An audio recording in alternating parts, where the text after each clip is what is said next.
The first thing I do is map out my cuts on a website called Cut List Optimizer. Then I use my Craig track saw to make those cuts. Full details on this build, including the dimensions and the materials I used, are included in my blog post. I will link that in the description below. Once I had all of my panels cut, I added pocket holes. I added the pocket holes to the top and the bottom of each cubby wall, and then the left and the right side of the one horizontal shelf in the middle.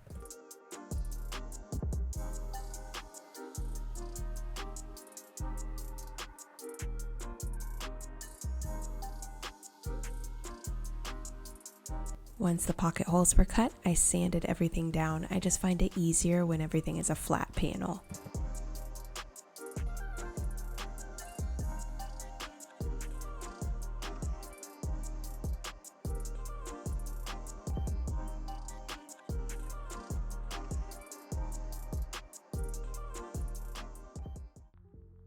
Next step is assembly. I start with the left and the right sides.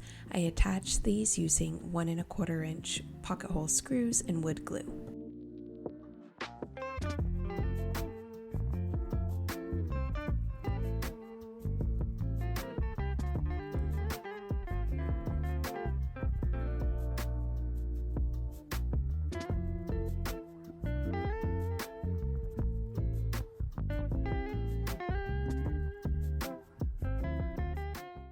This TV unit has a horizontal shelf in the center cubby.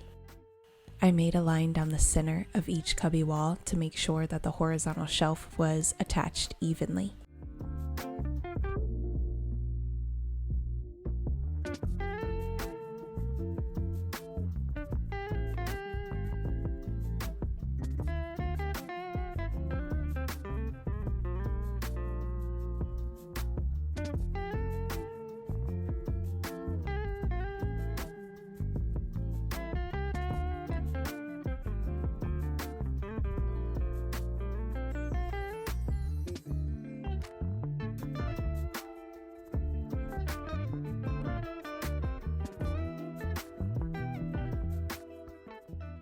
When you build this, don't do what I'm doing. Make sure that that horizontal shelf is attached to the side of the cubby walls that do not have pocket holes, because here my drill didn't fit. So I had to screw through the top and the bottom panel in order to attach that center cubby. It wasn't a big deal. I just filled the screw holes with wood filler and it was hardly noticeable, but it could have been avoided. Before I attached the top panel, I drilled the holes that would help organize the cords.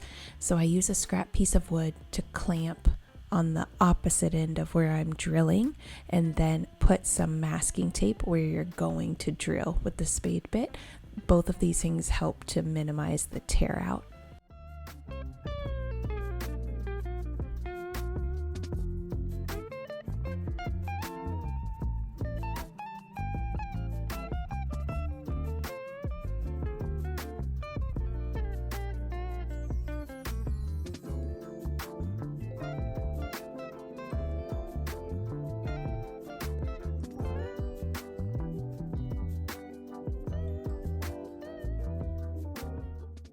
Now we're ready to attach the top panel, where again I just used wood filler and pocket hole screws.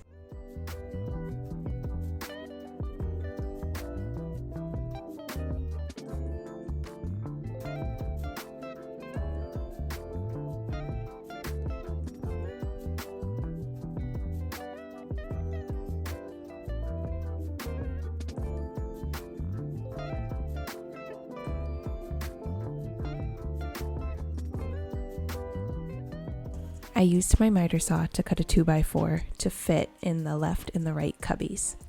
The 2x4s are how we will actually attach the TV unit to the wall. So I drenched it in wood glue and used 2.5 inch wood screws to connect it to the TV unit.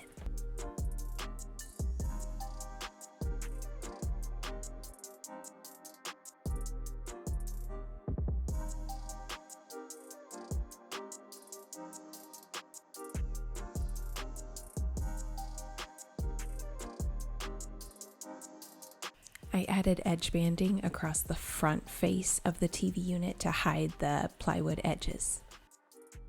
Everyone says it, but it is so true. Edge banding is a pain, but it always makes your project look so much better. It's also very forgiving, so if the edge band strip is not exactly where you want it, just heat up that section again with the iron and you can maneuver it wherever you need it to be.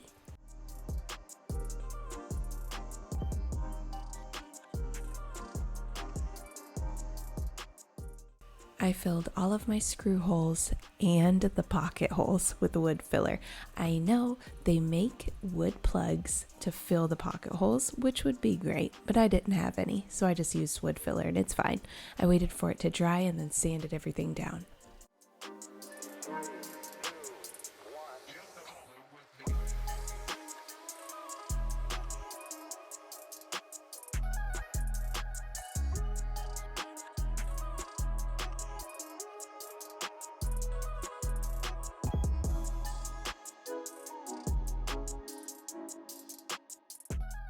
I used espresso water-based stain and also gave it one coat of water-based polyurethane at the end. I always apply the stain using a foam brush and then I just wipe it off using my kids' old t-shirts, and it works great.